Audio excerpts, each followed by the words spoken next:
Hello everyone, welcome to knowledge improver channel. Hope आप सब ठीक होंगे। जैसा कि आपको पता है कि इस वीडियो के पहले हम लोगों ने शुरू किया था लिपिड डेरिवेटिव ऑटोकॉइड्स। लिपिड डेरिवेटिव ऑटोकॉइड्स में हम लोगों ने इसके पहले जो हम लोग पढ़ चुके हैं वो है आपका प्रोस्टाग्लैंडिन ल्यूकोट्राइन्स का chemical structure, biosynthesis, COX and LOX pathway और वो ड्रग्स जो इन पाथवेज को इनहिबिट करती है। अगर इस वीडियो की बात करें तो इस वीडियो में हम लोग डिस्कस करेंगे कि आखिर जो प्रोस्टाग्लैंडिन ल्यूकोट्राइन्स अलग अलग तरह के हमने पढ़े थे लास्ट वीडियो में, वो आखिर कौन कौन से एक्शंस ये प्रोड्यूस करेंगे अलग अलग साइट्स पे। और हम लोग ये भी देखेंगे कि आखिर किस तरह से आपके बॉडी में चेंजेस होंगे, फर्दर आपको डिजीज़ कॉज होगा, पैथोफिजियोलॉजी हम लोग डिस्कस करेंगे और फिर वो ड्रग्स देखेंगे जो आपकी यूज़ होगी अलग अलग आपके डिजीज़ में। तो बिना देर किए हम लोग वीडियो को स्टार्ट करते हैं। सबसे पहले हम लोग देखेंगे कि पहले आपका जो प्रोस्टाग्लैंडिन है वो आखिर अलग अलग साइट्स पे कौन कौन से एक्शन से प्रोड्यूस करेंगे। जैसे कि बात करें आपका कार्डियोवैस्कुलर सिस्टम पे आखिर क्या होगा प्रोस्टाग्लैंडिन का रोल, और फिर उसके बाद प्लेटलेट्स में क्या होगा, यूट्रस, ब्रोंकियल मसल्स हो गया, जीआईटी हो गया, किडनी हो गया, सीएनएस हो गया, आई हो गया और पेरिफेरल नर्व हो गया। सारे साइड्स पे हम लोग वन बाय वन एक्शन देखेंगे। सबसे पहले बात करते हैं आपका कार्डियोवैस्कुलर सिस्टम, मतलब आपका हार्ट पे आखिर कौन सा एक्शन शो करेंगे अलग अलग तरह के जो प्रोस्टाग्लैंडिन्स है। सबसे पहले बात करते हैं आपका PGE two. It is causes vasodilation and fall in blood pressure. आपका ये वैसोडाइलेशन कॉज करता है और इसकी वजह से आपको पता है कि ब्लड प्रेशर आपका फॉल होगा। दूसरा, it shows the weak inotropic effect. ये आपका वीक आइनोट्रॉपिक इफेक्ट शो करता है। वीक आइनोट्रॉपिक इफेक्ट का मतलब है कि आपका हार्ट रेट जो है वो आपका डिक्रीज होगा।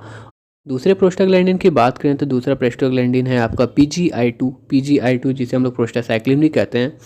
और ये एक्चुअली में वैसोडाइलेशन कॉज करता है। वैसोडाइलेशन, जब आपकी वेसल्स आपकी डायलेट होंगी तो उससे आपका ब्लड प्रेशर आपका डिक्रीज होगा। यहाँ पे हम देखते हैं कि जो पीजीआई टू और ई टू है दोनों एक्चुअली में सिमिलर इफेक्ट प्रोड्यूस कर रहे हैं जो कि आपका वैसोडाइलेशन है। लेकिन यहाँ पे अंतर ये है कि जो पीजीआई टू है वो एक्चुअली में ज़्यादा पोटेंट है as compare to PGE two. इसका मतलब ये है कि अगर हमें वैसोडाइलेशन का एक्शन पाना है तो हम जिस अमाउंट में पीजीई टू को दे रहे हैं उससे कम अमाउंट में अगर हम पीजीआई टू को देंगे तो वो वैसोडाइलेशन एक्शन एक बहुत ही अच्छे से प्रोड्यूस कर लेगा। हम कम अमाउंट में पीजीआई टू का यूज़ करके ज़्यादा अच्छा एक्शन दे सकते हैं। इसलिए हम कह सकते हैं कि पीजीआई टू जो है वो ज़्यादा पोटेंट है as compare to PGE two.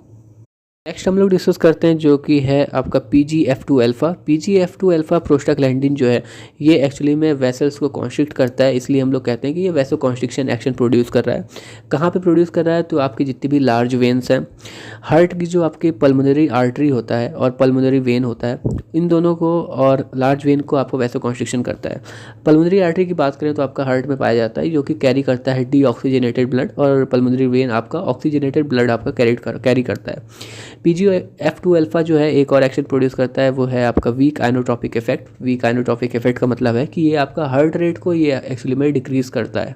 Next prostaglandin की बात करें तो वो आपका है आपका TXA2 जिसे हम लोग कहते हैं थ्रोम्बोक्सिन A2, और ये एक्चुअली में वैसो कॉन्स्ट्रिक्शन कॉज करता है। हम लोग डिस्कस करेंगे एक आपका प्रोस्टाग्लैंडिन है जिसे हम लोग कहते हैं पीजीई टू। पीजीई टू का रोल है आपका डक्टस आर्टेरियोसस में, उसको हम लोग डिस्कस करेंगे। डक्टस आर्टेरियोसस की अगर हम बात करें तो डक्टस आर्टेरियोसस एक्चुअली में फीटल स्टेज में होता है। फीटल स्टेज की अगर बात करें तो उसमें आपका जो फीटस होता है उसके हार्ट में, आपको पता है कि हार्ट में एक्चुअली में 4 चैम्बर्स होते हैं जिसमें वेंट्रिकल्स में आपके 2 वेंट्रिकल्स होंगे, लेफ्ट वेंट्रिकल और राइट वेंट्रिकल। लेफ्ट वेंट्रिकल्स में आपका अरोटा होता है, राइट वेंट्रिकल से आपका पल्मोनरी आर्टरी होती है। इन्हीं दो आर्टरी के बीच में एक्चुअली में एक वेसल्स आपका लिंक कनेक्ट करता है, और वो जो शॉर्ट वेसल का जो लिंक होता है उसे हम लोग कहते हैं डक्टस आर्टेरियोसस।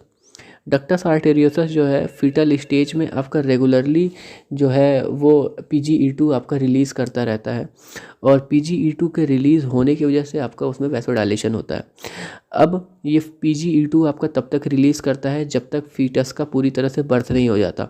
जैसे ही बर्थ होगा तो पीजीई टू जो रेगुलरली रिलीज़ हो रहा था डक्टस आर्टेरियोसस के द्वारा वो स्टॉप हो जाएगा, और फर्दर आपका जो वेसल्स थी, शॉर्ट वेसल्स थी डक्टस आर्टेरियोसस की, वो ब्लॉक हो जाएगी और पूरी तरह से आपका वो परमानेंटली ब्लॉक हो जाएगी, और फर्दर आपका प्रॉपर फ्लो आपका होने लगेगा। ये चीज़ आपका यहाँ पे लिखा भी हुआ है कि during the development of foetus short vessels that connect between the pulmonary artery and aorta, this short vessels called ductus arteriosus. आगे लिखा हुआ है कि PGE2 regularly release from ductus arteriosus of foetal tissue and result of release of PGE2 is a vasodilation of short vessels होगा।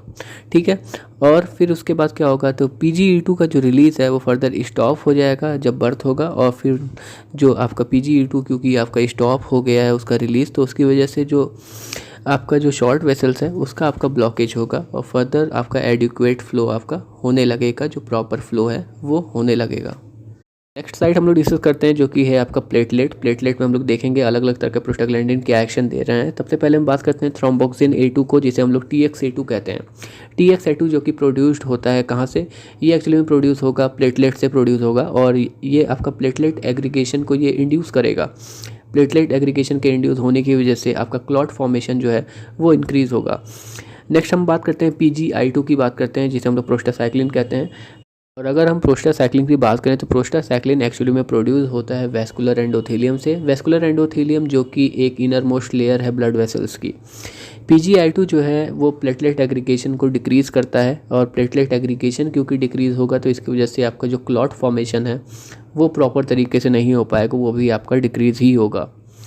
अगर हम next prostaglandin की बात करें तो वो है आपका PGE2। PGE2 जो है एक्चुअली में कोई प्रॉपर इफेक्ट ये शो नहीं करता, ये आपका प्रो एग्रीगेटरी इफेक्ट भी शो करता है और आपका ये एंटी एग्रीगेटरी इफेक्ट भी शो करता है। मतलब या तो ये एग्रीगेटरी इफेक्ट शो भी कर सकता है या तो ये को एग्रीगेटरी इफेक्ट ये ना भी शो करे। एक्चुअली ये सब डिपेंड करता है इसके डोज पे, इसीलिए हम लोग इसे कहते हैं कि ये आपका डोज डिपेंडेंट ये आपका रिस्पॉन्स शो करता है। नेक्स्ट हम लोग डिस्कस करते हैं कि आखिर प्रोस्टाग्लैंडिन का जो यूटरस पे आखिर कौन कौन से ये एक्शन प्रोड्यूस करता है। तो इसमें हम बात करें तो prostaglandin PGE2 and PGF2 alpha.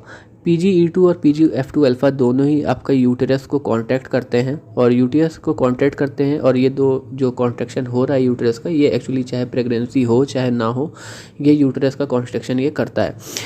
PGF2 alpha और PGE2 एक एक्शन और शो करते हैं, वो है सर्वाइकल प्रिमिंग का। सर्वाइकल प्रिमिंग एक्चुअली में एक कंडीशन है जिसमें आपका जो सर्विक्स है वेजाइना का जो पार्ट है वो एक्चुअली में सॉफ्टन हो जाता है, तो इसे हम लोग सर्वाइकल प्रिमिंग कहते हैं। तो ये आपका सर्वाइकल प्रिमिंग जो है ये कंडीशन दोनों ही PGE2 और PGF2 अल्फ़ा दोनों ही शो करते हैं। एक चीज़ और मैं बता दूं कि जब प्रेगनेंसी होती है तो प्रेगनेंसी का अर्ली स्टेज में जो प्रोस्टाग्लैंडिन की सेंसिटिविटी आपका यूटरस के प्रति आपके ज़्यादा होती है। PGF2 अल्फ़ा जो है ये एक्चुअली में लेबर को भी मेंटेन करता है, क्योंकि आपका ये कॉन्ट्रैक्शन कर रहा है तो इससे आपका पार्चुरेशन में आपका हेल्प होता है। यहाँ पे हम लोग एक डिस्कस कर लेते हैं पैथोफिजियोलॉजी, जो कि आपका प्रोस्टाग्लैंडिन जो है जिसकी वजह से आपका प्रोस्टाग्लैंडिन की वजह से आपका कुछ यूटरस पे इफेक्ट हो रहा है, उसको देख लेते हैं।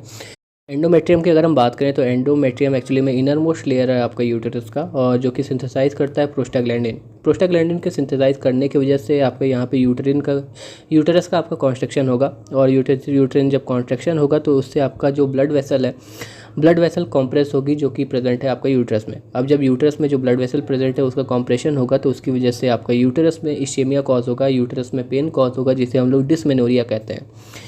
यही चीज़ आपको यहाँ पे लिखा भी हुआ है कि endometrium of the uterus wall led to synthesize the prostaglandin, जिसे हम लोग PGs कहते हैं, and uterine contraction occur and the compression of the blood vessel in uterus is occur and causes uterus ischemia और पेन। अगर हमको डिस्मेनोरिया को ट्रीट करना है तो उसके लिए हम लोग को एस्प्रिन देना पड़ेगा। एस्प्रिन एक कॉक्स इनहिबिटर है। आपको पता है कि जब हम डिस्कस कर रहे थे इसके पिछले वीडियो में, तो हमने बताया था कि जो प्रोस्टाग्लैंडिन की सिंथेसिस आपका कॉक्स पाथवे से होती है, और एस्प्रिन उसी कॉक्स पाथवे को इनहिबिट करके प्रोस्टाग्लैंडिन के सिंथेसिस को इनहिबिट कर रहा है। और प्रोस्टाग्लैंडिन का जब सिंथेसिस इनहिबिट होगा तो उससे आपका जो डिस्मेनोरिया है, जो आपका यूटेरस का जो पेन है, वो नहीं होगा। हम लोग डिस्कस करते हैं साइड जो कि है आपका ब्रोंकियल मसल। देखेंगे कि आखिर कौन कौन से प्रोस्टाग्लैंडिन कैसे आपका एक्शन प्रोड्यूस कर रहे हैं ब्रोंकियल मसल पे। ब्रोंकियल मसल्स की बात करें तो आपके दो तरह के एक्शन प्रोड्यूस होंगे, या तो आपका ब्रोंको कॉन्स्ट्रिक्शन होगा या फिर आपका ब्रोंको डायलेशन होगा। ब्रोंको कॉन्स्ट्रिक्शन हो रहा है तो इसका मतलब समझिए कि अस्थमा हो रहा है, तो ये एक्चुअली में क्यों कॉज हो रहा है ये जानना जरूरी है। कौन कौन से इसमें प्रोस्टाग्लैंडिन इन्वॉल्व हैं, PGF2 अल्फ़ा, PGD2, TXA2 और LTC4 और LTD4, ये आपका ल्यूकोट्राइन्स हैं, LTC4 और LTD4। तो ये सारे जो हैं ये सारे आपका ब्रोंको कॉन्स्ट्रिक्शन कॉज कर रहे हैं, और जिसमें से आपके ऊपर के जो तीन हैं PGF2 अल्फ़ा, PGD2 और TXA2, ये एक्चुअली में पोटेंट इफेक्ट शो कर रहे हैं। मतलब आपका मिनिमम अमाउंट में आपका ज़्यादा अच्छे से ब्रोंको कॉन्स्ट्रिक्शन ये कॉज कर रहे हैं। ब्रोंकोडायलेशन की बात करें तो ब्रोंकोडायलेशन में आपके दो प्रोस्टाग्लैंडिन्स है, जो कि इसमें आपका आ जाता है PGE2 PGI2। PGE2 PGI2 actually में ब्रोंकोडायलेशन भी कॉज कर रहे हैं, और साथ में आप देखोगे कि ये एक्चुअली में हिस्टामिन के रिलीज़ को भी डिक्रीज़ कर रहे हैं। उसके साथ में ये इरिटेशन भी कॉज कर रहे हैं रेस्पिरेटरी ट्रैक्ट में। क्योंकि ये आपका हिस्टामिन के रिलीज़ को डिक्रीज़ कर रहे हैं तो इसको एक बार हम लोग फेवर भी कर सकते थे, लेकिन यहाँ पे आप देख रहे हो कि रेस्पिरेटरी ट्रैक्ट में इरिटेशन कॉज कर रहे हैं, तो इसकी वजह से हम कह सकते हैं कि आपका क्लिनिकली इसको यूज़ नहीं करते हम लोग यहाँ पे। हिस्टामिन के रिगार्डिंग हम लोग वीडियो में डिस्कस कर चुके हैं पहले भी, जिसमें हम लोगों ने डिस्कस किया था हिस्टामिन और उसके रिसेप्टर्स के और एंटागोनिस्ट के बारे में। अगर आपने वीडियो नहीं देखा तो उसका लिंक मैं डिस्क्रिप्शन में दे दूंगा, तो आप वहाँ से उस वीडियो को देख सकते हो। जैसा कि हम लोगों ने यहाँ पे देखा कि ब्रोंकियल मसल्स की साइड पे कि अलग अलग तरह के प्रोस्टाग्लैंडिन्स हैं जो कि आपके ब्रोंको कॉन्स्ट्रिक्शन कॉज कर रहे हैं, और अलग अलग तरह के आपके प्रोस्टाग्लैंडिन्स हैं जो कि आपका ब्रोंकोडायलेशन कॉज कर रहे हैं। तो इससे रिलेटेड एक पैथोफिजियोलॉजी है, वो ये है कि एक्चुअली में जो अलग अलग तरह के पीजीज हैं ब्रोंको कॉन्स्ट्रिक्टर और जो पीजीज हैं आपका ब्रोंकोडायलेटर, इन दोनों के इम्बैलेंस की वजह से आपका अस्थमा कॉज होता है। तो ये चीज़ आपको यहाँ पे लिखा भी हुआ है कि imbalance between the bronchoconstrictor PGs and bronchodilator PGs led to causes the asthma. इस अस्थमा को ट्रीट करने के लिए अगर हम एस्प्रिन या उससे रिलेटेड ड्रग देते हैं, मीन्स अगर एस्प्रिन जो कि आपका नॉन सेलेक्टिव कॉक्स इनहिबिटर है, नॉन सेलेक्टिव कॉक्स इनहिबिटर में अगर हम जो ड्रग्स देंगे तो वो एक्चुअली में अस्थमा को इंड्यूस करेगा। अगर हम इसके प्रॉपर रीज़न की बात करें तो यहाँ पे लिखा हुआ है कि because on the administration of the aspirin it blocks कॉक pathway, but instead of this it divert to produce excess amount of LTC4 and LTD4। मतलब ये है कि जब हम लोग एस्प्रिन या उससे रिलेटेड कोई भी ड्रग देते हैं तो उससे ये है कि आपका ये कॉक्स पाथवे को ब्लॉक करना चाहिए, लेकिन ये कॉक्स पाथवे को ब्लॉक करने की जगह ये आपका लॉक्स पाथवे को और फेवर करने लगता है, मतलब LTC4 और LTD4 का एक्सेस अमाउंट में सिंथेसिस करने लगता है, जिससे आपका क्या होगा कि जो LTC4 LTD4 आपने पढ़ा पीछे की आपका ब्रोंको कॉन्स्ट्रिक्शन कॉज करता है और अस्थमा आपका इंड्यूस हो जाएगा।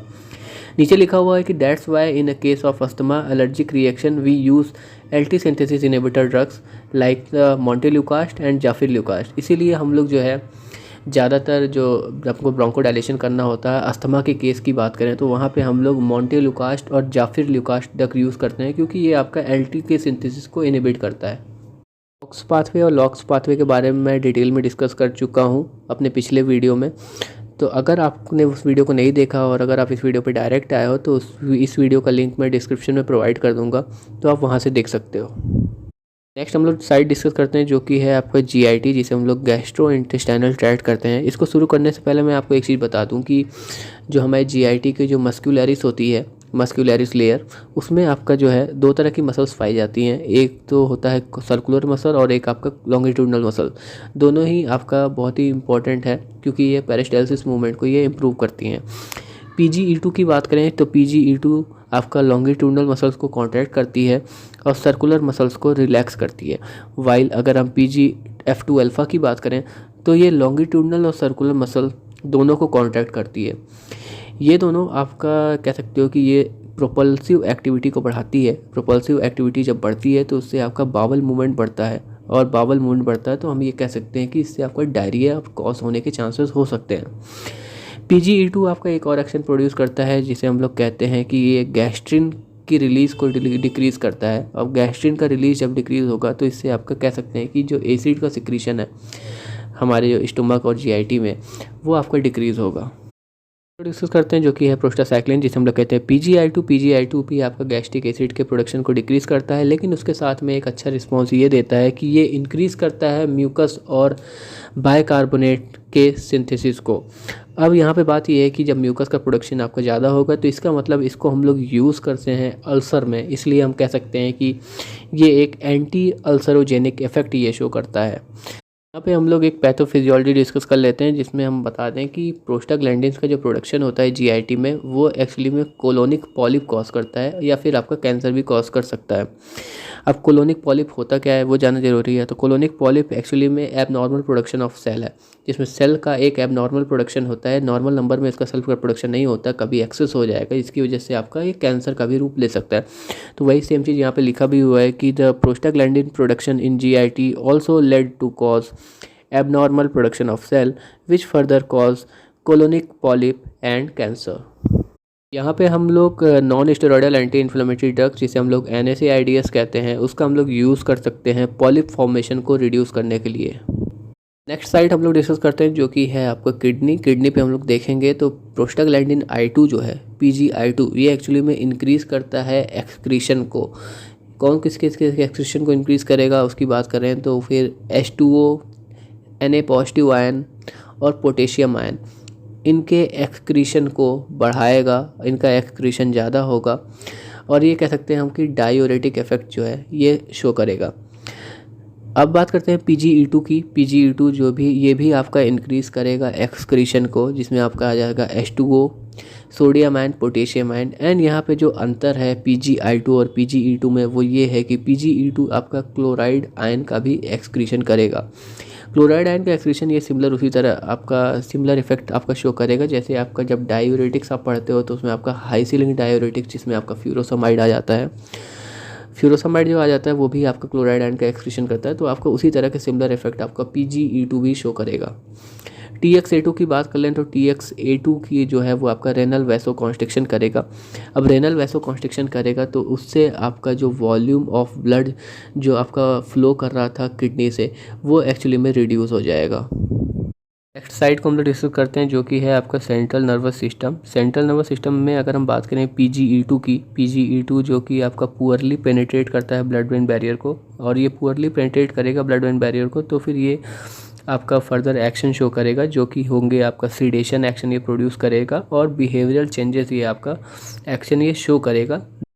नेक्स्ट साइट की अगर हम लोग बात करते हैं तो वो है आई में हम लोग PGF2 अल्फा को डिस्कस करने से पहले मैं आपको एक चीज़ बता दूं कि हमारे आई के जो ऑक्यूलर पार्ट है, ऑक्यूलर के अंदर आपका एक्वस ह्यूमर पाया जाता है।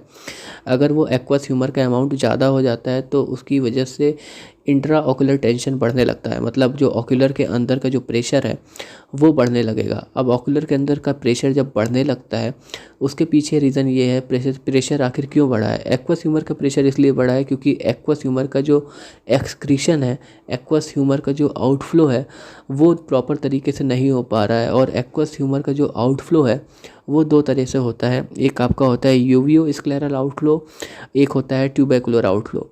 यूवियो स्क्लेरल और ट्यूबैकुलर आउटफ्लो जब आपका कम होगा तो फिर आपका एक्वस ह्यूमर आपका ज़्यादा होगा ऑकुलर में, जिससे आपका इंट्रा ऑकुलर टेंशन आपका ज़्यादा होगा। इस कंडीशन को हम लोग कहते हैं ग्लोकोमा। और जब आपका यूवियो स्क्लेरल आउटफ्लो और ट्रेबेकुलर आउटफ्लो आपका ज़्यादा होगा तो इसका मतलब आपका जो एक्वस ह्यूमर आपका ऑकुलर में प्रेजेंट है वो एक आपका नॉर्मल रेंज में होगा, जिससे हम लोग कहेंगे कि उसमें इंट्रा ऑकुलर टेंशन या ऑकुलर के अंदर में जो प्रेशर है वो एक कम होगा पहले के कंपेयर में। तो इसलिए हम लोग कहते हैं कि यूवियो स्क्लेरल एंड ट्यूबैकुलर आउटफ्लो जो है मेंटेन करता है इंट्रा ऑकुलर टेंशन को। यहाँ पे हम बात करते हैं PGF2 अल्फा की। PGF2 अल्फा जो है यहाँ पे इंक्रीज़ कर रहा है यूवियो स्क्लेरल आउटफ्लो को एंड ट्यूबैकुलर आउटफ्लो, दोनों आउटफ्लो को ये इंक्रीज़ कर रहा है। इसका मतलब आपका एक्वस ह्यूमर जो आपका ऑकुलर में प्रेजेंट है उसको ये डिक्रीज़ करेगा, और वो डिक्रीज़ होगा तो उससे आपका प्रेशर कम होगा, मीन्स आपका इंट्रा ऑकुलर टेंशन आपका कम होगा।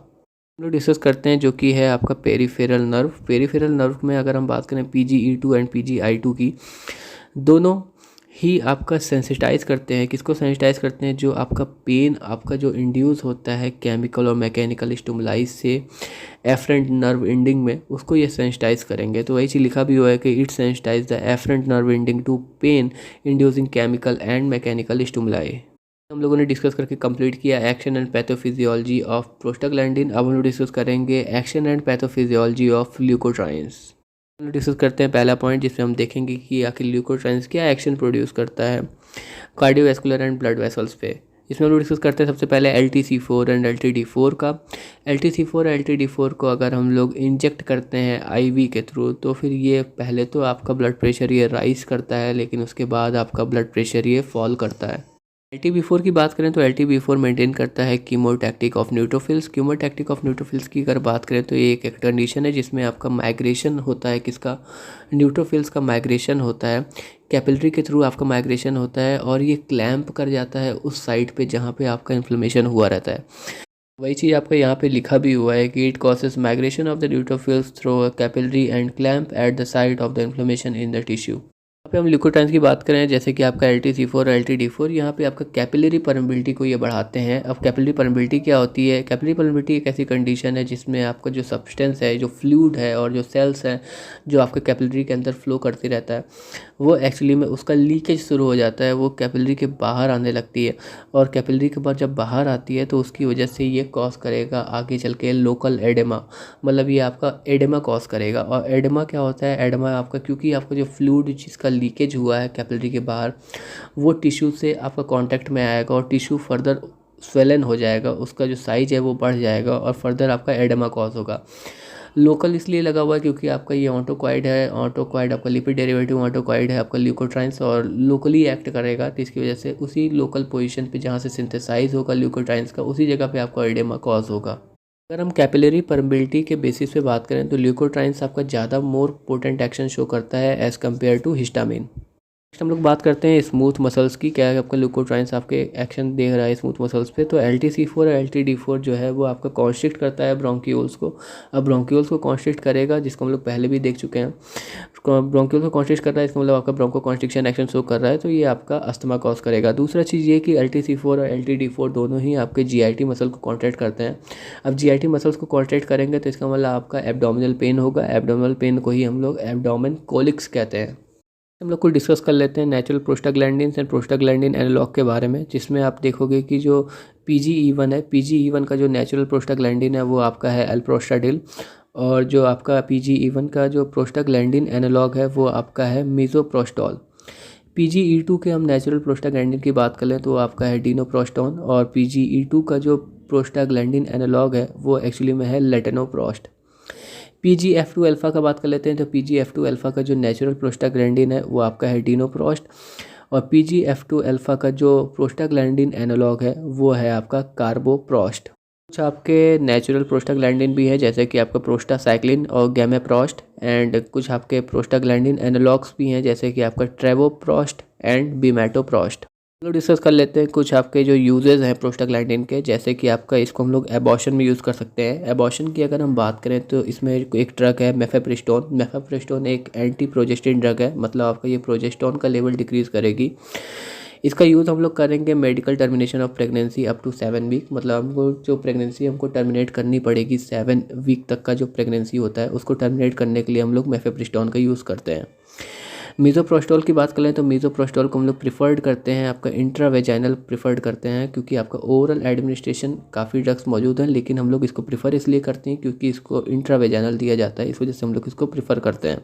दूसरी चीज़ ये कि जो मीज़ोप्रोस्टोल है, मीज़ोप्रोस्टोल एक्चुअल में ऑक्सीटोकिक इफेक्ट प्रोड्यूस करता है, मतलब आपका ये यूट्रस को आपका कॉन्स्ट्रक्शन शो करता है, और यूट्रस का जब कॉन्स्ट्रक्शन शो करेगा और उसके साथ में कुछ साइड इफेक्ट भी शो करता है, जैसे कि आपका यूटेरिन क्रैम्प्स करना और फिर आपका वेजाइनल ब्लीडिंग करना, डायरिया, नोजिया, ऐसे आपका जो है कुछ साइड इफेक्ट्स भी शो करता है। एक चीज़ और बता दूं कि आपके जो मेथोट्रेक्सेट और मीज़ोप्रोस्टोल, इन दोनों का कॉम्बिनेशन हम लोग यूज़ करते हैं, और इनको कॉम्बिनेशन के साथ हम लोग एडमिनिस्टर करते हैं। किस लिए एडमिनिस्टर करते हैं? एबॉर्शन करने के लिए, प्रेगनेंसी का अगर फर्स्ट वीक तक प्रेगनेंसी है और उसको एबॉर्शन करना है तो इसलिए हम लोग उसमें हम लोग मेथोट्रेक्सेट एंड मीज़ोप्रोस्टोल का एक साथ आपका एडमिनिस्ट्रेशन करते हैं। तो ये चीज़ लिखा भी हुआ है कि methotrexate and misoprostol these are administered along for the abortion of pregnancy up to 1 week. Use की हम लोग बात करते हैं प्रोस्टाग्लैंडिन के, जो कि है आपका लेबर को इंड्यूस करना, induce labour. PGE2 and PGF2 alpha का हम लोग यूज़ करते हैं in the place of oxytocin. Oxytocin के जगह पे हम लोग PGE2 एंड PGF2 अल्फ़ा का यूज़ करते हैं, किसमें? टॉक्सेमिक रेनल फेलियर। अब टॉक्सेमिक रेनल फेलियर क्या है? एक्चुअली में जब आपका ब्लड प्रेशर ज़्यादा हो जाता है तो उसकी वजह से जो भी आपका किडनी फेल करती है तो उसे हम लोग कहते हैं टॉक्सेमिक रेनल फेलियर। ऑक्सीटोसिन हम लोग जो है किस लिए हम लोग इसमें नहीं दे रहे हैं टॉक्सेमिक रेनल फेलियर में? एक्चुअली ऐसी बात ऐसी है कि ऑक्सीटोसिन जो है वो आपका रिटेन करता है फ्लूइड को, फ्लूइड का रिटेंशन करता है, जिसकी वजह से आप कह सकते हो कि टॉक्सेमिक रेनल फेलियर के चांसेस आपके और भी ज़्यादा हो जाते हैं, क्योंकि आपका फ्लूइड जब आपका रिटेंट हो रहा है तो इसका वजह BP को ये और ज़्यादा बढ़ाएगा। PGE2 एंड PGF2 अल्फ़ा की बात करें तो ये एक्चुअली में फ्लूइड रिटेंशन नहीं करता है, it not causes retention of fluid. इसकी वजह से हम कह सकते हैं कि जब फ्लूइड को ये रिटेंट ही नहीं कर रहा है तो इसका मतलब आपका ब्लड प्रेशर ये नहीं बढ़ाएगा। ब्लड प्रेशर नहीं बढ़ाएगा, तो जब ब्लड प्रेशर नहीं बढ़ाएगा तो हम लोग को वही ड्रग यूज़ करनी है टॉक्सेमिक रेनल फेलियर में। इसीलिए हम लोग PGF2 अल्फ़ा और PGE2 को हम लोग यूज़ करते हैं ऑक्सीटोसिन की जगह पे इन टॉक्सेमिक रेनल फेलियर में। नेक्स्ट हम यूज़ की बात करते हैं तो वो है आपका सर्वाइकल प्रीमिंग। सर्वाइकल प्रीमिंग का मतलब है कि आपका सर्विक्स को सॉफ्ट बनाए रखना।